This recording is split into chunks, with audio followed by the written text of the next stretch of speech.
Hi, my name is Lindsay Howard, and I wanted to do another video segment on some more myths that are commonly promulgated about breastfeeding.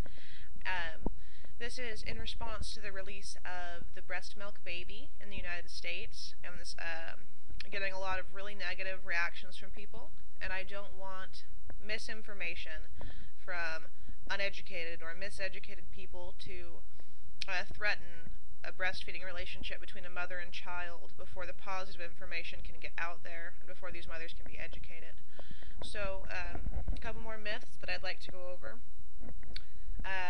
is especially in hospitals, babies are often given supplementary bottles of water or formula to drink if they're in the nursery or something. And the myth is that babies can't get enough to eat, can't get enough to satisfy their needs from the breast. This is blatantly untrue, obviously, because the human race would have ceased to exist if women could not properly breastfeed their babies. There was a time in history before bottles, before formula, when women breastfed their babies just fine. And the fact that all of us are alive today gives credence to the fact that we are part of a long line of men and women who were successful at raising families and women who successfully breastfed their babies. Any women who couldn't have breastfed their babies should have been bred out of the gene pool by now. Occasionally there could be a medical anomaly where a woman couldn't breastfeed or if she's had breast implants, but for 99.9% of the female population, there's no reason to think that your baby needs supplementary anything to go with your breast milk. Another myth is that the amount of baby gets during a breastfeed is related to the length of the feed, and that's not true at all. Some babies have stronger sucks, some babies have weaker sucks, some mothers take longer for the milk to let down. So, I mean, baby A, who's a strong sucker and mom has a large milk supply and a fast letdown, can drink for 10 minutes and get the same amount of milk that baby B will get, who has maybe a weak suck and mom doesn't have a very fast letdown reflex in, a half an hour feed. So, once again, as I mentioned in the first part of this series, is trust the wisdom of the body, trust the wisdom of the infant. They know how much milk they need. Let them breastfeed until they're done. It's really easy. There's another myth that if a mother does have sore or bleeding nipples, in order to get them to heal, she has to stop breastfeeding. And that's, dangerous because obviously it's one of these myths that undermines a woman's sense of self-confidence in breastfeeding. If you're really having difficulty with pain during breastfeeding, it's most probably one of two things, which is that either your baby is incorrectly positioned at the breast, or that you have developed some sort of an infection, like thrush, that's making your nipples very painful. In either case, whatever the reason for the pain, I would suggest seeing a lactation consultant.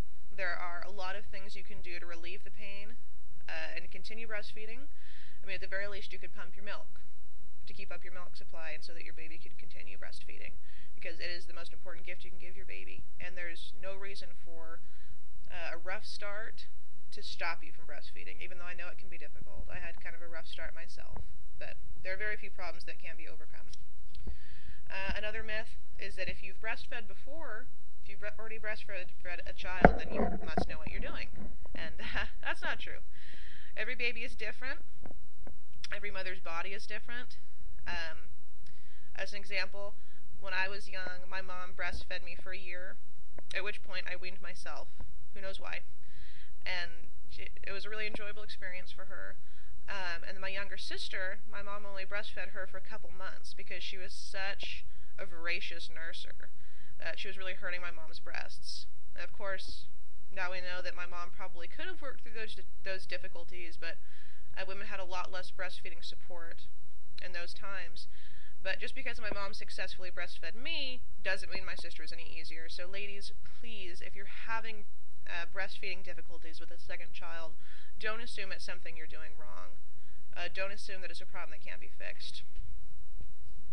Another myth is that demand feeding is very hard on the mother.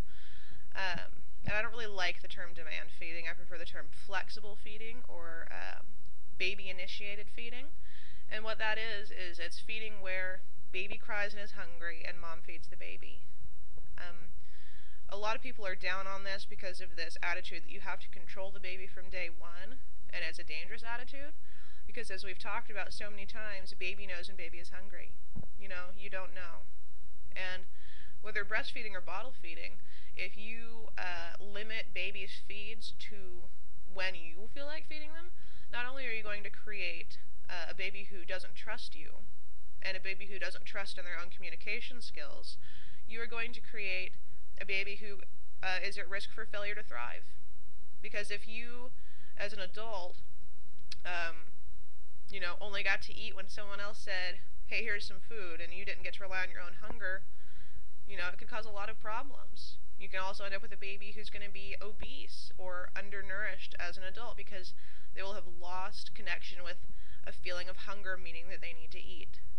So that's, again, can potentially be dangerous. All these myths can really be dangerous, but some are a little bit more pervasive than others. Another myth is that if baby only breastfeeds, you won't get enough sleep during the night.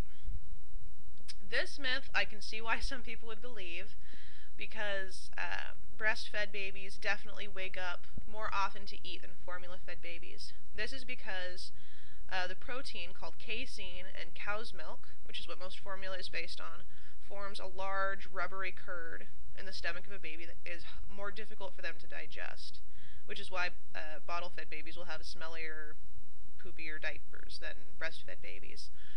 Human breast milk is designed to be almost completely assimilated by the baby. There's very little waste passed, which is why the diaper of a breastfed baby, is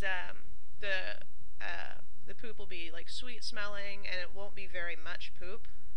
But anyway, spiel. What this means is that bottle-fed babies, formula stays in the stomach for a longer period of time. So you'll get babies that want to eat every 4 hours as opposed to every 2 or 3 hours. And that can be hard on mom.